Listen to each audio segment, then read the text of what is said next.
So let's talk about our blood.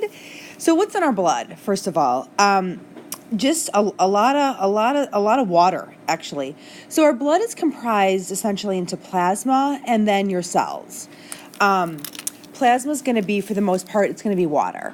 It's going to be some salts, it's going to be some proteins, and it's going to be some of the substances that are being transported, like our oxygen. Remember, blood's job is to transmit oxygen or transport oxygen to the rest of our bodies. So when you have blood and you look there on that middle image, it just looks like blood. It's red, it's kind of gross, it's thick. Great. But if you move over to the right even further, you're going to see that actually you can separate blood. And there's that plasma part, and then there's basically your red blood cells. The cellular part of your blood, the non-plasma part of your blood is going to be red blood cells, white blood cells, and platelets. Remember, Osmosis Jones is a white blood cell, and we will come back to that later this week. So, like I said, the red blood cell's job is to transport oxygen. Okay, so if you look down in the corner, the little red blood cells look kind of like what are they called? SpaghettiOs. They don't have necessarily a true nucleus. So they look kind of like that, and their main job is to just make sure our organs and our muscles have oxygen so they can do what they need to do. We have red blood cells are by far the most numerous cell in our bodies. They also do things like they have proteins on that cell membrane. So those integral and those peripheral proteins. Okay, so one of those types of proteins determine our blood type. They give us oxygen. They give us iron. That's another one too. A lot of times younger women, so like under 50, because that's still young, we have an issue with iron, right? We have an issue with iron in our blood. So hemoglobin, his job essentially is a substance that is going to bring iron to the rest of our body. So if you ever hear like you're anemic, or your mom or your aunt or your sister's anemic, what that means is their iron is down. For me, I am a vegetarian. So for those of us that don't eat red meat in particular, iron is an issue. So every time I go to give blood, they always have to check my iron, and my iron is either too low or just barely okay. Because I need to supplement with iron, and I'm not always the greatest about doing that. Okay, white blood cells. Here's our Osmosis Jones. So they're bigger than red blood cells. They lack hemoglobin, so they don't have that protein that transmits iron. Their job is not to transmit iron, or transport iron, I should say. They're fewer than red blood cells, but they also have that super important job of digesting foreign substances. So when we talked about cell transport, the endo and the exocytosis, that comes into play when we talk about white blood cells, because white blood cells gobble up essentially all those foreign substances, those pathogens, which are viruses, bacteria, anything that can make us sick. They kind of gobble them up using endocytosis. They digest them and they spit them out using exocytosis. Platelets. Now, platelets are going to be, they're tiny, and their job is essentially to clot, okay? So, we've got two different things here that can help with clotting. So cytoplasm. Okay, we've got cytoplasm that's pinched off from the different cells in the bone marrow. Now, our bone marrow produces our white blood cells. So they're going to get cytoplasm in there. And that's going to help cytoplasm is a jelly-like substance. And that's going to help with, if there's a cut and we're losing blood, that substance is going to help slow that down, and essentially jam up the wound. So when you get not paper cut, because those don't really bleed. Say you cut your finger, right? Well, what happens is you have your body detects that, okay, you're losing blood. Your blood is not being recycled. What happens? So the first thing that happens is like the cytoplasm in the blood will go to that site and kind of stop that from bleeding. And then you have your platelets. And they release something called a fibrinogen is what I meant to say, fibrinogen. And that's a protein, and it kind of is like a web, and you can see that on the right side there. You see that cytoplasm, that little white little, looks like a loofah, and then you also have the fibrin, and that's the little fibrous things that really slow. Essentially, they trap the blood in your body. All right, so that's kind of what the components of your blood. Now let's talk about your heartbeat. Let's talk about moving that blood around your body. So your heartbeat has two contractions, the lub-dub, right? You guys heard this. The first is in the atria. The second is in the ventricles, okay? So you have two nodes, and there's a picture there. And you guys, some of you guys saw the nodes when you're like, what's this black? You guys notice like these little like black, like almost like sacs it looked like, up in the right and the left-hand corners of the heart. And those were your nodes. You found the nodes. So you have the sinoatrial and the atrial ventricle, the SA and the AV. So the SA stimulates the atria, the AV stimulates the ventricles, lub-dub, right? And so here are your sounds, right? So your sounds are the contraction closes the valves, okay? And remember, the closing of the valves keep the blood from moving in one direction.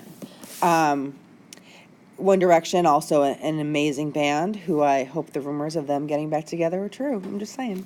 Because, I mean, who doesn't love Harry Styles? Actually, Harry Styles is the only one I know. Harry Styles and that Zayn guy, the only ones I know. And really, that Zayn guy, to me, and Nick Jonas are the same person. But I digress. So you have your lub-dub. So you have the systole and the diastole. The systole causes the blood pressure to contract. That's a strong push, right? So that pushes the blood pressure to rise. It contracts and it stops. It kind of closes the valves. When it relaxes, that's when you hear that dub, right? So it causes the pressure to decrease.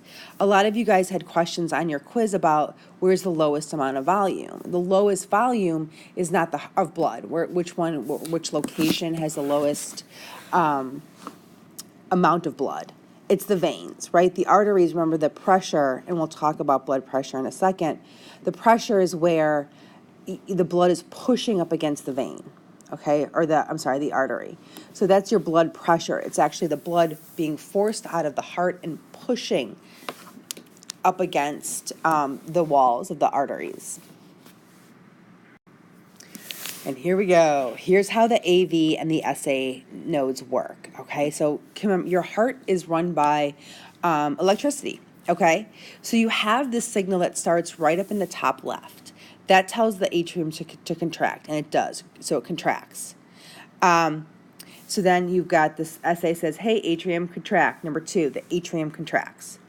And then the AV, that also contracts the AV node, which is like, hey, ventricles, you're going to contract in a second. Just hold on a minute.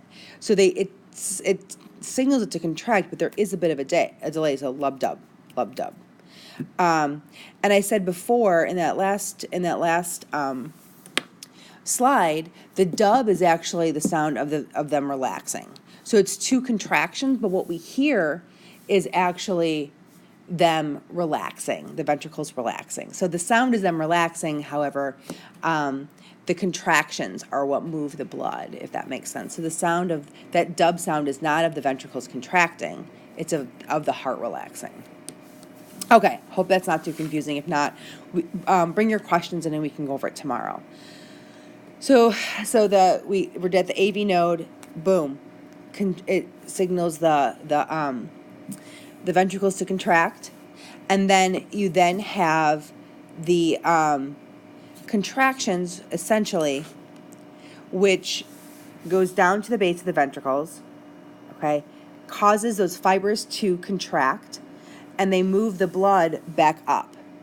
Now, not up into the atria, but rather up into either, if it's the left side, our right, you're going out to the body. If it's the left side, or if it's our left, the right side of the heart, it's going to the lungs. So it kind of like the blood comes in, slows it down, moves it out. That's our job. That's the job of the heart, is to move the blood. So blood pressure, like I said, it's the force of the blood pushing against artery walls. You had your systolic and your diastolic, and you guys took these in class. Okay, so what does that mean? So the systolic is when the left ventricle contracts, and the diastolic is when it relaxes. That's all it is. So it's like contraction and relaxation, essentially. So you want your blood pressure to be at a certain, you don't want it to be too high. So that force, think of it like a force. So the force of your blood pressure when it first hits the artery and then when it relaxes, that's what you're looking at. And those sphygmomanometers you used automatically detected that. And you can detect that also listening. They usually use the artery on your arm, your brachial artery. And we used automatic ones. You also can use like a cuff and then a stethoscope to listen to when to listen to when the heartbeat. So you can hear the heartbeat contracting. You can hear the heartbeat through the arm as you're listening to it. But anyway, we don't have to worry about that because we use automatic ones. So that high blood pressure or hypertension can be a signifier of a heart attack or a stroke.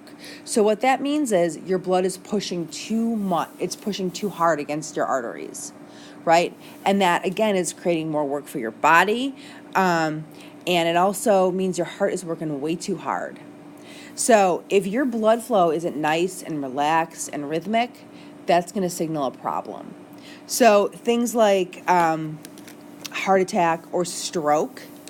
Hypertension is one of those things too where, a lot of times you don't see symptoms. You won't necessarily feel different. You don't even know. Or you've gotten used to kind of feeling a little hyper all the time, just like a slight bit amount, like you don't really realize it. You could have it for years before you have a heart attack or a stroke or any kind of heart disease. So that's why heart disease is one of those things that, especially if it's in your family, like you have to tell your doctor right away, just so you can monitor it, so they can make sure they monitor any changes in your blood pressure or measure your cholesterol and your triglyceride numbers, which we will talk about those later. So hopefully that makes sense. Please write down any questions you guys have on this or things you need me to clarify, and I will do that tomorrow in class. All right, guys. Go Cubs.